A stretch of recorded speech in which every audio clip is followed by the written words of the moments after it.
кила, бе, искам само да ви напомня, че имаме една страхотна и красива държава. България се казва тя. Ръцете горе. Килата, бе, хей!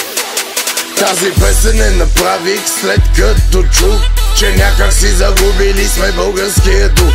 Добре дошъл в България, това е моята страна, и тук обичаме да ходим с дигната глава. Добре дошъл горе, високо в планината, пусни се и на плажа, там е и килата. Тук е до Божия, златните реки, а най-големите звезди са на златни пясъци. В морето от лясъци и от купони красъци, чисто нови S-класи паркират началници. Ние сме само народ, вече няма държава, защото нашата държава обича много нужда. Дойде време, знай, тук ще има други нужди. Собствената ни държава, ние ще сме си чужди. Тук ще реже хляба и ще пише правилата. Не продавайте земята, така пречиш на децата.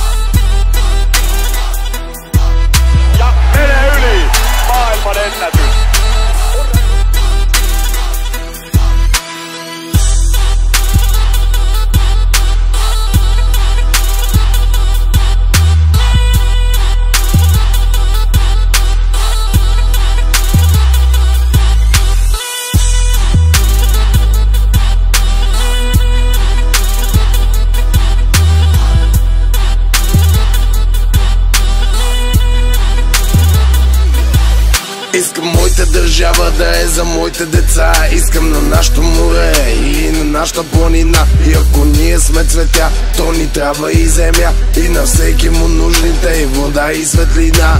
Вода от реките, идващи от планините. Пазете горите и земята на дедите. На децата вредите, еби ги парите.